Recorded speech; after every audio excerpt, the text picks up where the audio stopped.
Could the best defender to have ever played in the Scottish Premiership be about to make his return? And no, we're not talking about Virgil van Dijk. We're talking about Scotland's best left-back, Kieran Tierney. Welcome back, guys, to Fog Football for another daily transfer roundup video. And it looks like the Kieran Tierney to Celtic loan move has a bit more legs. There's a bit more gas to this story, because it appears, according to the Mirror, they are reporting at least that Kieran Tierney is willing to take a significant cut in his salary in order to be able to force a move back to Celtic.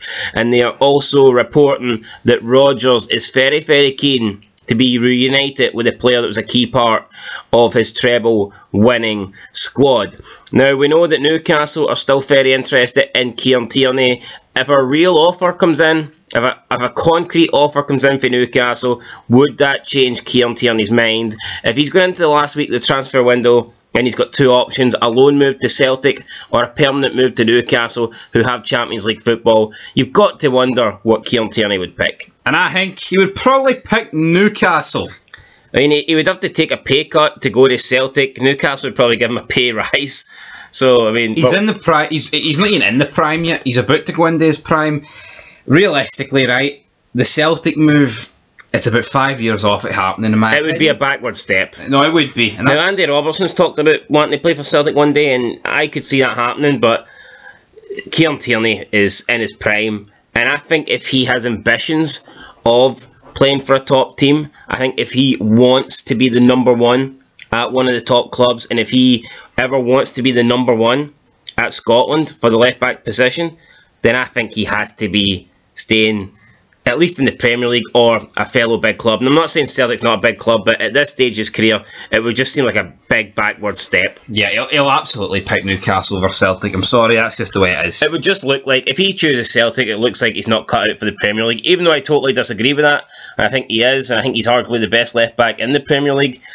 Just if he did choose to go back to Celtic, even for a year, it just does not look good. We have to be real, though. See Newcastle, we can't look at them as a relegation or a mid-table team like they had one lucky year. Newcastle will win the Premier League within 5 years. It's as simple as that. The amount of money being pumped into that club, that is a fact. They will win it before United, they will win it before Chelsea, and they will win it before Arsenal. I think if Arsenal were going to win it, they'd probably... So what you're saying is Newcastle will be the next team outside City to win the Premier League? I think so. I think just with the sheer amount of money. They've been smart so far, and look how well they've done without actually doing... I mean, they've signed Tierney. 70 million. I mean, look, it could happen. If there was no other interest for Tierney, if there was maybe only mid-table Premier League clubs interested, then I could perhaps see the move happening. But he isn't going to go back to Celtic with Newcastle. It's just He's like... not won anything. It's like Ange. It's just like Ange was never going to turn down Tottenham to stay at Celtic. Robertson's won everything, right? Tierney's got an FA Cup day, isn't he? He wants more than that. Newcastle would probably get that, and plus Newcastle haven't won anything in years, so it would be massive for them to do it. It'd be massive for Arsenal too to win the Premier League by him, but yeah, Arteta went with Zinchenko, but that's a story for a different day. Speaking of players going to Celtic though, Iwata has completed his move. Obviously we knew this was more or less going to happen, but it is official now. Iwata is officially a Celtic player. He's no longer on loan. He is an official player. He will be an official player. That's him, part of the team. No more loan deal. And what do you make of Iwata? I think he's an alright player, but you know what, with Rodgers coming in, I could have seen this deal maybe getting derailed, but it's went through. He's average, isn't he? He doesn't blow you away like most of the other Ange's signings. I haven't seen enough of him, to be honest. He was getting buried.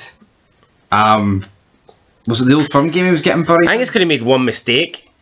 Yeah. But to be fair, I mean, most of the team was getting buried that day. I mean, we saw the likes of... The only one who didn't get buried was Starfelt. Yeah, but the rest were. Big story, boy. I just think it's going to be difficult for Iwata, considering that is probably Celtic's best area. Yeah, and like, Celtic haven't done anything in this window. They'll sign more players, so... Although Aaron Moy leaving, I guess that opens up the door a little bit for Iwata, but, I mean, the Danish guy they brought in, I believe, is a central midfielder, so... He's more of an attacking one. I don't know. I mean, Iwata is basically plays in Callum McGregor's position, and it's just difficult to see him breaking into that. Big 5-year Cal. Big 5-year Cal. Speaking of Rangers, it looks like Robbie Mccrorie wants to leave. So we've seen his brother leave Scotland. Could he be leaving Scotland too? You know what? I feel like he's being a bit hard done by. However, I thought he would have stayed. I know Jack Butland's going to come in and probably be the number one. I don't think Jack Butland's coming to Rangers not to be number one. However, I thought Robbie Mccrorie would have at least stayed and fought. And knowing the fact that he's number two, I mean, he's going to get a lot more game time than he has ever at Rangers. He must know that he's probably going to get most of the cup games and maybe the odd league game. I would say Robbie Mccrorie is certainly above John McLaughlin. Yep. So I'm a little bit surprised that Robbie Mccrorie has now decided that he is wanting to leave Rangers. Because I think he proved last year that he can be a good goalkeeper. Whether he's ready to be number one or not, I don't know. But I think he'd certainly be a good number two. It's just a problem with Rangers now, though. They're going to lose Mccrorie. McLaughlin's... We need him, rid of him as well. And then you're looking at a point, well... McGregor has to stay for another year. Aye, it was literally. Alan fucking McGregor staying for one more year. Speaking of someone who might not be staying, though, Christian Doidge looks like he is leaving Hibs because Darren Johnson, or Lee Johnson, whoever that fucker's called, the midget man in the big suits, has said that 5 clubs are interested in signing Christian Doidge. Well, Christian Doidge, when he first went to Hibs, was a big deal. Like, there was a lot of hype over Christian Doidge. He's supposed to be the big man, the big striker. You know, and the kid just died. Hibs' star player. Then he got that loan move to Kilmarnock, and all of a sudden he's just a bit part player now. So I wouldn't be surprised to see Christian Doidge leave Hibs. I don't think he's got any sort of future at Hibs other than being a squad rotation type player. So I can see this happening. Yeah, Christian Doidge. He's just not going to replace Nisbet, is he? No, I could see him moving to like a lower league Premiership side. Maybe a Dundee. A Livingston. I can see a Livingston. Christian Doidge in a Livingston shirt. I can see that. I can see that. Now, I don't know how much money Livingston would pay for him, right enough. Unless Hibs are willing to let him go on the cheap. And speaking of Hibs, Will Fish looks like he is about to return to Hibs. Looks like he is going to be at Easter Road for another 1-year deal on loan as Hibs look to bring him back. He came in last season, got off to a shaky start, did improve, and I think with Hibs losing Ryan Porteous, I think they do need to improve in that centre-back position, and I think Will Smith would be a decent signing for them if they can get him on another year-long deal. Will Smith.